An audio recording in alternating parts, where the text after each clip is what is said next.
Yasei Shinrin Yoku combines the healing abilities presented by the natural world with spiritual and environmental stewardship. Shinrin Yoku, or forest bathing, was developed in Japan during the 1980s and has become a building block for preventative health care and healing in Japanese medicine. Researchers primarily in Japan and South Korea have established an extensive body of scientific literature on the health benefits of spending time under the canopy of a living forest. Yasei Shinrin Yoku means wild forest bathing and incorporates wildcrafting and includes a tangible understanding of the sentient forest. Yasei considers the expansion of our health, purpose, and well-being as being directly related to the work that we do for the benefit of the forest. The practice considers that we and the forest are one, and that through this presence, the true natural balance of energy can be achieved that benefits both the individual and the natural world.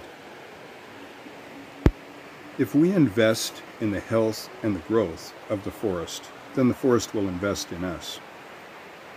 The medium of exchange is life force, which includes a positive exposure to nature's nutrients, such as phytoncides and other microbial substances. Yasei Shinrin Yoku practitioners can be found in counseling, alternative health care, the spiritual arts, theology, energy work, education, food, nutrition, and outdoor education.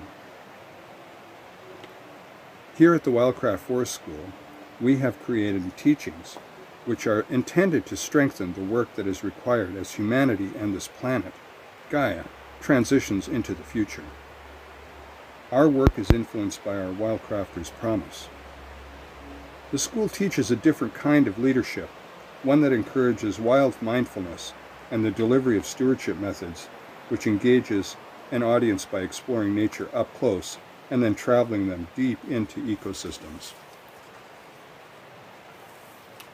We then challenge that audience to work together and in an effort to articulate ideas and intuition based on feelings, observations, and wonder.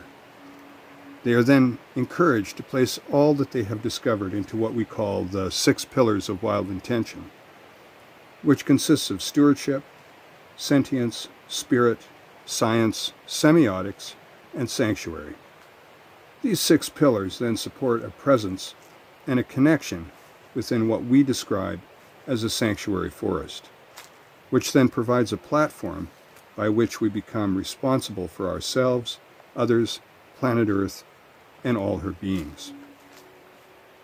In order to take on responsibility, we must trust an inner knowing, but one that is supported by scientific research, so that we may build better methods of stewardship capable of restoring and regenerating ecosystems.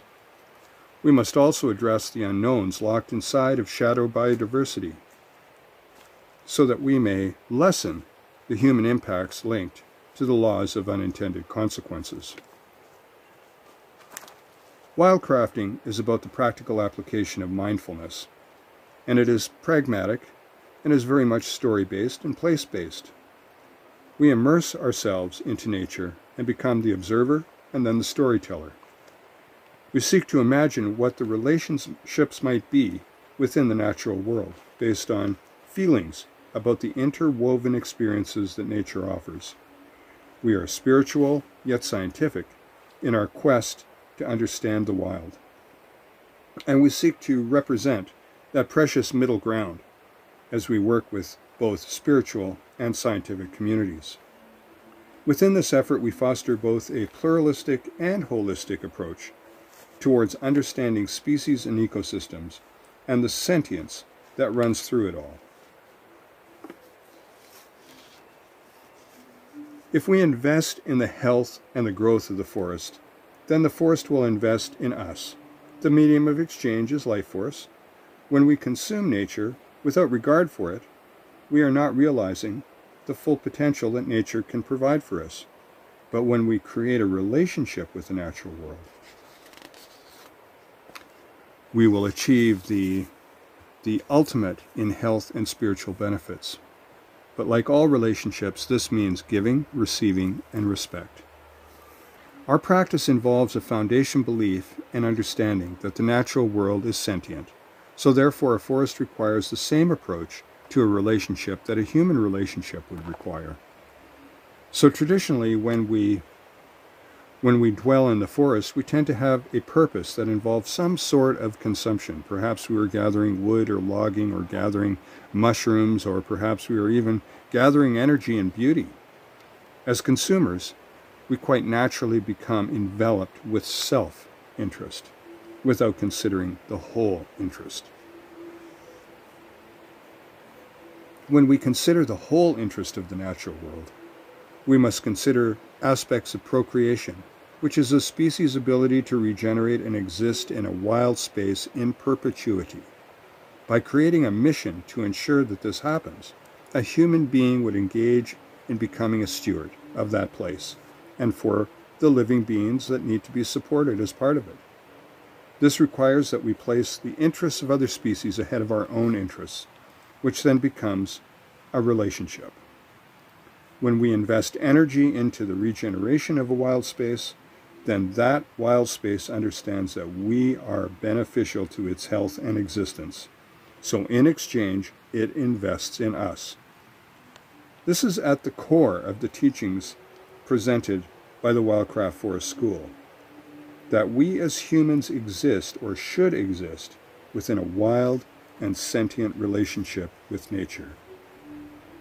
As human beings, we are beginning to rediscover that life exists beyond our idea of matter. As wildcrafters, we understand that the air is alive, that the earth has intention, that water can feel, and that we are fire. So therefore, our efforts must be pragmatic as we transform our inner knowing into tangible actions.